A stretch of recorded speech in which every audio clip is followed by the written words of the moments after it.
Hello guys, welcome to Pakistani real reaction. तो कैसे हैं आप सब? मेरा नाम है मुदस्सिर। मैं मुबशर। सो गाइस, चीन पाकिस्तान का फाइनल इलाज करने उतरा भारत। इंटीग्रेटेड कमांड रेडी, बर्बाद होगा चीन। तो भाई बहुत बड़ी फाइनल किस्म की कार्रवाई भारत करने जा रहा है चीन पाकिस्तान के खिलाफ। कोई कमांड रेडी किया जो बर्बाद कर देगी चीन को। तो पहले काउंटडाउन करते हैं, रेडी एंड स्टार्ट। अचानक भारत ने की दुश्मन चीन की चौतरफा घेराबंदी। चीन बॉर्डर पर खड़ी की अब तक की सबसे advance force. One border one force की दमदार तैनाती से पस्त हुआ बीजिंग। इधर चीन छोड़कर भारत भागी दुनिया भर की बड़ी कंपनियां।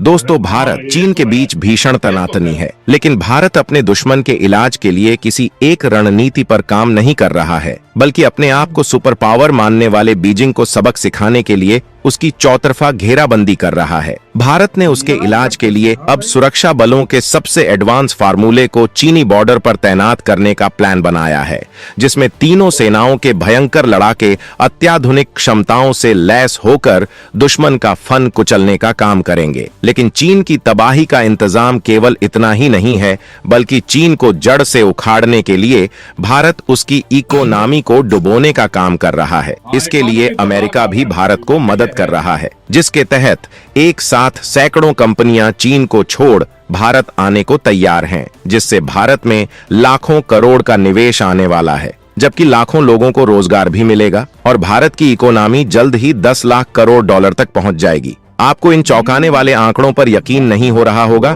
लेकिन ये बिल्कुल सच है। तो आइए जानते हैं कि इस टारगेट तक भारत कैसे पहुंचेगा और भारत ने सेना के किस फार्मूले को चीन के खिलाफ तैनात किया है, जिससे उसकी सांसें उखड़ी जा रही हैं। वन बॉर्डर वन फोर्स के तहत तीनों सेनाओं के जवान सीमा में होंगे तैनात। इंटीग्रेटेड थिएटर कमांड को सरकार जल्द देगी मंजूरी, दुश्मन होगा तबाह।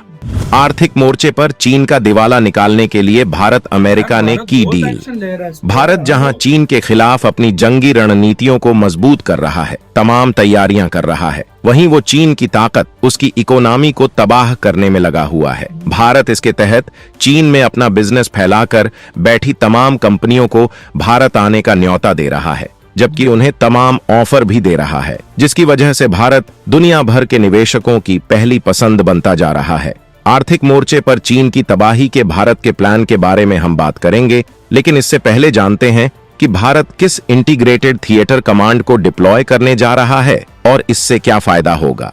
दरअसल इंटीग्रेटेड थिएटर कमांड भारतीय सेनाओं में बेहतर कोलैबोरेशन की योजना है, जिस पर सरकार चीफ ऑफ डिफेंस स्टाफ की नियुक्ति के बाद से काम कर रही है। फिलहाल तीनों सेनाओं के लिए कुल 17 कमान बनाए गए हैं, जिसमें 7 कमान थल सेना और वायु सेना के हैं, जबकि 3 नौसेना के कमान हैं। आईटीसी के लागू होने के बाद हर कमान में तीनों सेनाओं के लिए एक ही इंटीग्रेटेड थिएटर कमांडर होगा, जो कि सभी तरह के डिसीजन लेने में सक्षम होगा। इस वक्त भारत के दो दुश्मन चीन और पाकिस्तान जंग की तैयारी में हैं। ऐसे में संवेदनशील इलाकों में इस तरह की कमांड का तैनात होना बेहद जरूरी है, जिससे डिसीजन लेने में देरी न हो और किसी भी चुनौती का तुरंत जवाब दिया जा सके।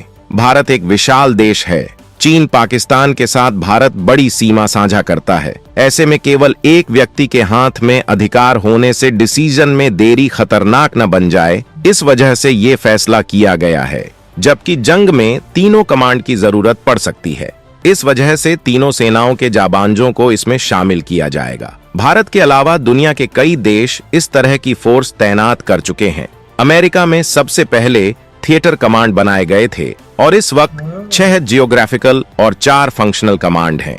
इसी तरह चीन में 6 इंटीग्रेटेड थिएटर कमांड हैं। भारत जमीन से लेकर समंदर की सुरक्षा में इनकी तैनाती का पूरा प्लान तैयार कर चुका है। पीएम मोदी ने 2023 में ही इसका ऐलान किया था, जो अब पूरा होने जा रहा है। लेकिन भारत जंग के मैदान से लेकर आर्थिक लड़ाई के मैदान में भी मजबूती के साथ खड़ा है और भारत के आगे चीन बेहद कमजोर होता जा रहा है। हालत ये हो गई है कि चीन छोड़कर तमाम कंपनियां भारत का रुख कर रही हैं और भारत में निवेश की बारिश हो रही है। अमेरिकी कंपनियों को चीन रास नहीं आ रहा है, जबकि भारत दुनिया की पहली पसंद बन रहा है। सैकड़ों कंपनियां चीन से बिजनेस समेटकर भाग रही दूसरे देश। एक साथ कई लाख करोड़ का निवेश भारत में आने को तैयार। निवेश के लिए दुनिया का दूसरा सबसे आकर्षक देश बना भारत।